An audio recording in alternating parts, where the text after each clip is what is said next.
All right, y'all. So this is the review for the Age of Jackson and Westward Expansion. So this is a real short video to help you kind of review. So we have talked about the Age of Jackson, and we've talked about a few different things. Okay, so we've talked about the Jackson characteristics specifically. He is a common man, which we'll come back to this in a second.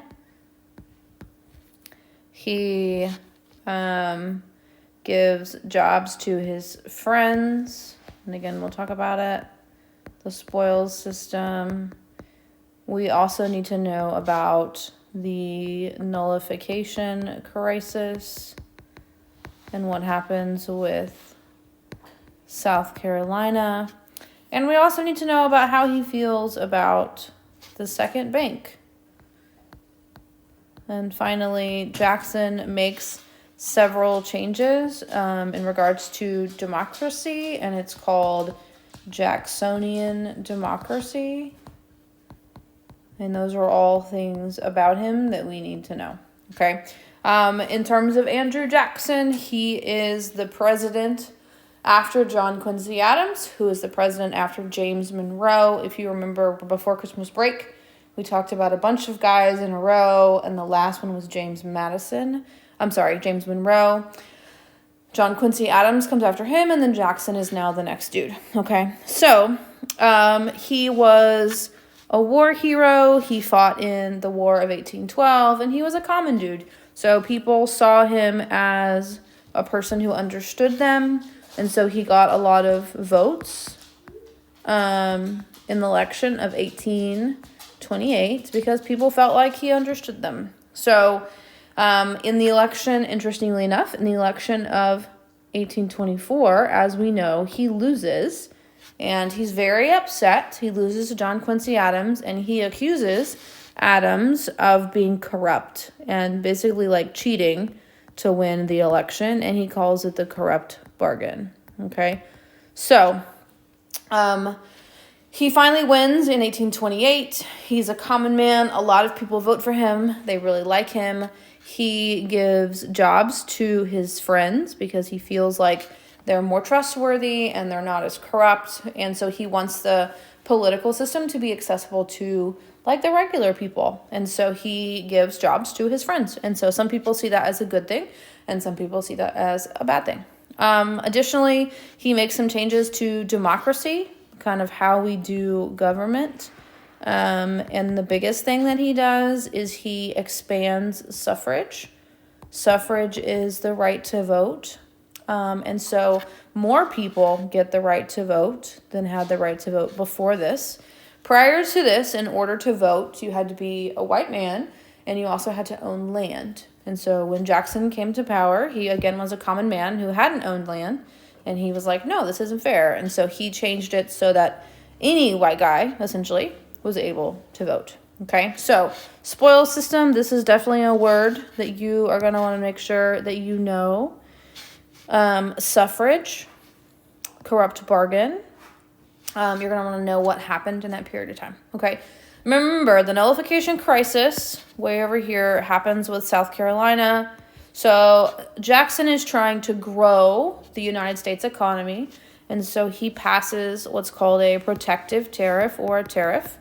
And the goal of the tariff is to encourage people to buy goods from American companies. The problem is that the tariff actually kind of hurts South Carolina because they do a lot of trading with some European countries, and the tariff hurts them. And so South Carolina decides that they are going to ignore or nullify, which essentially means to cancel, the tariff. Of course, Andrew Jackson isn't super happy about this. He sends the troops to try to force South Carolina. South Carolina basically says, we are going to secede and leave the Union, and we're going to be our own country. And of course, Jackson doesn't love that. So the nullification crisis is really important because it kind of is like a foundation for what eventually happens in the Civil War. Okay, so not right away, but like kind of down the road. Okay, so nullification crisis is a word you definitely have to know if you don't know the word tariff already, which I'm sure that you do, but if you don't, you need to know it. Also, nullify, nullification crisis, these two words go together, okay? But if you don't know those two words, they're important words. All right, last couple things. The second bank, again, he doesn't like the second bank because he feels like it's corrupt and it's unfair to the states, and he feels like the states, instead of the federal government, should have control of money. And so he tries to close it down. It doesn't go very well. People kind of see him a little kind of a negative way. They call him King Andrew after this because they feel like he is kind of being a dictator in terms of trying to control the bank. Okay, so major things that you should know for the age of Jackson. And we'll put a little box around this so you know. The age of Jackson, okay? At the same time, two other things are happening, and one has to do with the Native American population. It's the Indian Removal Act. Okay, so a few things, right? At this point in time, the Native American population lives around the Mississippi River. There's lots of tribes that live there, specifically the Cherokee live in Georgia and around that area. And so Jackson would like to use their land because the United States is trying to get richer and is trying to make money and is trying to become a more powerful country. And so they need the land that the Cherokee have for plantations. Mostly cotton plantations.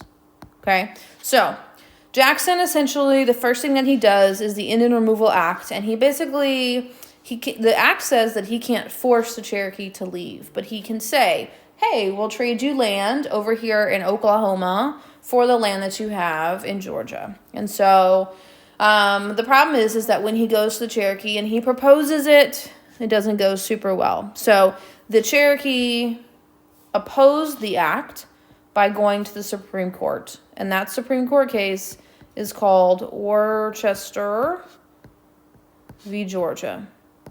Okay? Now, what's interesting is that the Cherokee win the Supreme Court case. The Supreme Court says, yes, the Cherokee cannot be forced to leave this land. Dun, dun, dun. They rule in favor of the Cherokee. However, Andrew Jackson ignores the ruling of the Supreme Court in Worcester v. Georgia. This is an important case, y'all. And he forces the Cherokee to leave in what's known as the Trail of Tears, which occurs in the winter and is terrible, and lots of Cherokee die as we force them to move from Georgia to Oklahoma. So, several words that you should know. The Indian Removal Act, Worcester v. Georgia. If I could circle it 500 times, I would, because you really need to know this word. And then, of course, the Trail of Tears. Okay? You could even potentially know what a cotton plantation is. That would be a good word to know as well. But you probably already know what that is. So, last couple of things. At the same time as Andrew is doing stuff, there is also westward expansion occurring.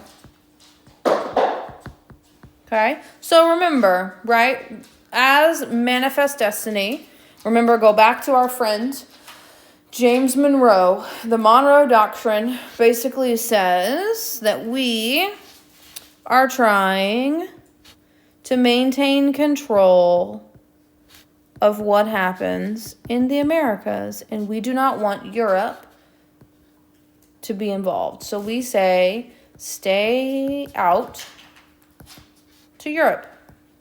So the Monroe Doctrine happens, and the United States begins to move west by gaining a variety of different territories. Okay, the most important one that we have talked about is the Louisiana Purchase, and the Louisiana Purchase occurs in 1803, and it's a really big deal because it gives the United States control of a couple things. It gives us the Mississippi River, which is important. It also doubles our size. So it makes us a much bigger country, right? And it takes us past the Appalachian Mountains, right? So we have a much bigger piece of territory. We have control of the Mississippi River. We have control of New Orleans. We have a port, right? And so now we are able to trade and we're able to do cool stuff, okay? So Monroe Doctrine, we tell Europe to get out of our business, leave us alone. We're the Americas, don't interfere. And that's James Monroe, a little bit before Jackson. And Louisiana Purchase is a little before Jackson as well, okay? So when Jackson comes to power, the United States is moving and growing west, okay? So here's what happens. Stay with me. So a few things with Jackson. Okay, this is an arrow, y'all. It's kind of rough. So, a few things with Jackson. Number one, we gain several territories, right? You have the Oregon Trail. You have the Gold Rush. The railroad is occurring somewhere around this time. Maybe a little bit after this, right? Because there's inventions and stuff like that. But somewhere around in here, we're beginning to grow and expand west. And we're beginning to claim all these new territories. We get Florida. Remember, we wanted Florida because we were concerned about safety, right? Spain had control of Florida, and we were worried that they were going to invade us from Florida. And so we just wanted a good boundary and a safe border, okay? So as we're gaining all these different things, Louisiana Purchase, we gain ourselves Texas, and we go into the Mexican-American War. I don't know why the font changes, but it's okay. We go into the Mexican-American War, and we finalize the end of the war with the Treaty of Guadalupe Hidalgo.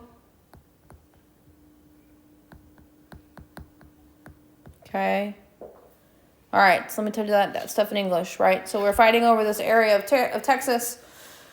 We are fighting with Mexico in the Mexican-American War, and we end it with the Treaty of Guadalupe Hidalgo, and we gain a lot of territory, right? A bunch of areas now, a bunch of states, Nevada, California, a bunch of stuff like that.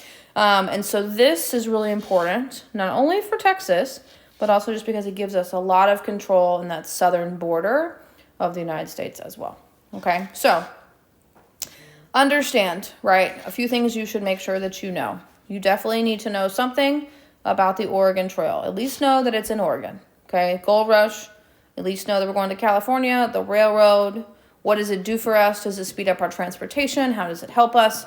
Why do people move west, right? What opportunities are there? Why does America want control of all this stuff, right? The Monroe Doctrine, our statement to Europe to stay out of our business, the Louisiana Purchase, right? That makes us super cool and makes us bigger, all this stuff. And then just the whole idea of westward expansion, okay? So, again, Treaty of Hidalgo, just a variety of things that you should know, okay? So, just to kind of summarize, right? We have talked for a while about the age of Jackson. We've been talking about Andrew for a while. Several things about him, right? He's a common man. He had some issues with some states. Potentially, people feel like he was a little bit of a dictator. We had that whole conversation about Andrew, right? Do we think he's a good guy or a bad guy? Again, that's your opinion. The Indian Removal Act and all that stuff that happens, Worcester v. Georgia, the Trail of Tears, all of that, is a big thing that happens, and it makes Andrew not look great, right? And then westward expansion at the same time is happening. Monroe Doctrine and Louisiana Purchase has laid a foundation for Jackson, and so now as those two things happened before, now Jackson is beginning to encourage people to go west, right? And he's trying to claim and take over new territories. He's trying to help America grow and get economically richer. All right, y'all. Hopefully you're ready for your test. Good luck.